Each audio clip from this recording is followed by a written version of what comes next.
Hello, I'm Ravish Kumar. Yes, many people have been commenting here, asking, Sir, when will we finally meet the Prime Minister?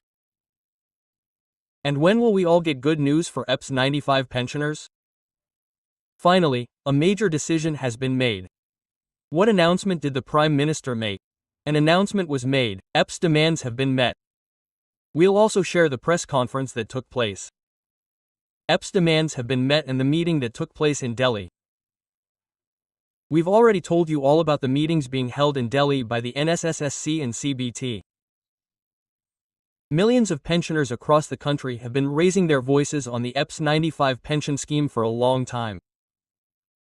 Continuous protests, demonstrations, question-answer sessions in Parliament, Supreme Court hearings, and meetings with leaders have kept the issue alive. Today, we'll discuss this topic in detail. You'll learn about the problems faced by EPF 95 pensioners and how Commander Sahib and his team are making continuous efforts. What steps has the government taken so far, and what are the possibilities in the future? This article is not just information, but a reflection of the voices of over 8.5 million pensioners. Many pensioners receive a mere 1,200 rupees or less in pensions. Some receive 3,000 rupees to 4,000 rupees, while a few fortunate individuals receive pensions ranging from 7,200 rupees to 7,500 rupees. A select few even receive pensions of over 100 rupees. The point is that in the 21st century, when inflation is constantly rising, a pension of 1,200 rupees to 1,500 rupees is simply not sufficient. We want to live a respectable life, not beg. The issue of EPS 95 pensions has been raised repeatedly in Parliament. Several MPs asked the Labour Minister why millions of pensioners are still being paid paltry sums of 1,200 rupees to 1,500 rupees. When the government is spending 3,175 crore rupees annually on this scheme, why isn't the pension increased?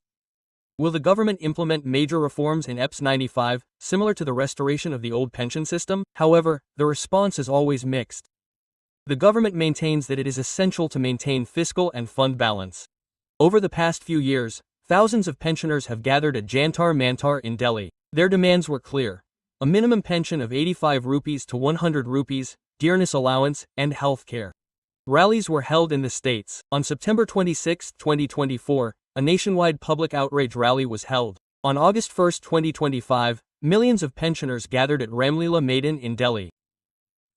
This outrage symbolizes that EPS 95 pensioners will no longer sit idle. The role of Commander Sahib and the National Struggle Committee, Commander Ashok Rawat and his team are contributing significantly to the struggle of EPS 95 pensioners. They are continuously holding Zoom meetings and building solidarity by connecting thousands of pensioners across the country. They are making their demands known everywhere, including Parliament, the Ministry of Labour, the Ministry of Finance, and the Ministry of Defence. They say the struggle will continue until every pensioner receives a respectable pension of 8,500 rupees. The EPS 95 pension case is also pending in the Supreme Court. Petitioners have stated that the pension amount is extremely low, that the rules are not being implemented clearly, and that EPFO data is not transparent. The Supreme Court requested detailed data reports from the government and EPFO, including how many receive 1,200 rupees to 1,500 rupees, how many receive 5,000 rupees to 6,000 rupees, and how many receive pensions of more than 100 rupees. The court will make its next decision only after this data is available. Labour Minister Mansukh Mandavia has taken the initiative on behalf of the government. We first need clear data, a parse code of 40. Only then will a concrete decision be made on increasing the minimum pension. The government claims that the budget for EPS 95 pensions has been increased from 3,175 crore rupees to 37,000 crore rupees in the last few years. However, the opposition and unions are saying that this is negligible considering the number of pensioners and inflation. The condition of EPS 95 pensioners across the country is dire. Some are forced to cover both rent and medicine on 1,500 rupees. Others have to ask their children for help. Many pensioners live below the poverty line. Someone commented, "I only get 1,400 rupees. Medicines alone cost 3,000 rupees." Quote.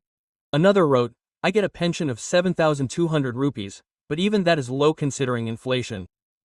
Commander Sahib and the Sangharsh Samiti have said that a meeting with the Prime Minister will be scheduled in the coming months. If demands are not met, a nationwide movement will be launched. They also hope for early relief from the Supreme Court. They say that no matter how long the government delays, they will ultimately receive a respectable pension. The fight for EPS 95 pensioners is now at a decisive stage. Questions have been raised in Parliament. The case is ongoing in the Supreme Court. Millions of pensioners have taken to the streets. Commander Sahib and his team are working day and night. Now the government must decide whether it meets the expectations of 8.5 million pensioners. Pensioners have one voice. We too have the right to live. Give us a respectable pension. Let us know that a final decision on the pension increase has not yet been made. Some news channels are claiming that your pension has been increased. Demands for a pension increase are ongoing across the country today. We expect the Modi government to give us a big gift soon. Our pension should be increased quickly. How much pension are you currently receiving? Let us know in the comments. Namaskar, Jai Hind, Vande Mataram.